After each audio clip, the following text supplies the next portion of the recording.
Hello friend, this is Sanjay Kumar, creator of SelectorsHub. Welcome back. How to use SelectorsHub in incognito mode?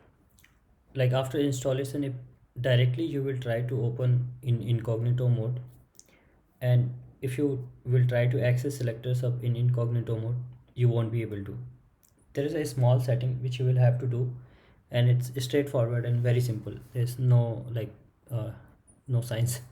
So it's very simple and very easy. So suppose if you have installed SelectorsHub already, there you will get the SelectorsHub logo here in Chrome I'm showing, or other browser you will get the same thing. So here, if you didn't find the SelectorsHub logo, you will see this by default, this extension logo. Click on this and you will have to pin SelectorsHub to the toolbar. Okay, now if you will open SelectorsHub, let's say you open in incognito mode, so you will see that you will not find the SelectorsHub logo here, right? Because it is not right now, it is not enabled for incognito mode. That we will have to do it. So what you will have to do, right click on this SelectorsHub logo here, click on manage extension here, come down here, you on the top you will see the version, description and etc, all those information. Here you will have to do allow in incognito mode. You see that this option is here, so here you will have to turn on this. Google Chrome cannot prevent extension from recording your browser history. To disable this in incognito mode, don't worry about this. SelectorsHub is absolutely secure, doesn't save any of your history, any of your data.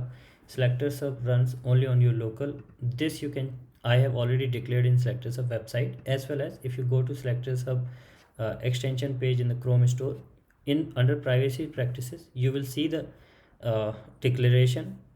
I have informed Google Chrome.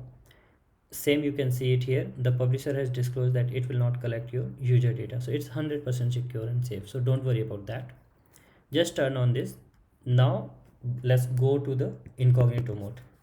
You will see that SelectorsHub logo came here. That now it's very simple.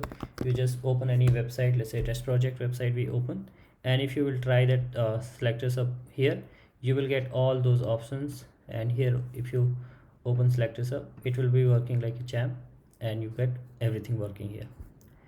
Now whatever you want to write, you want to build your own XPath, that you can do everything.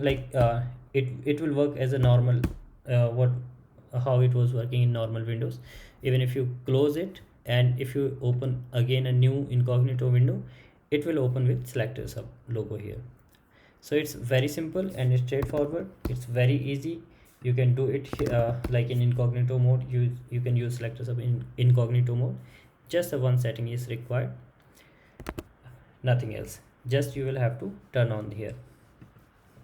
Also one more tip, if you want to use SelectorsHub for local files, so you will have to enable this, allow access to local files.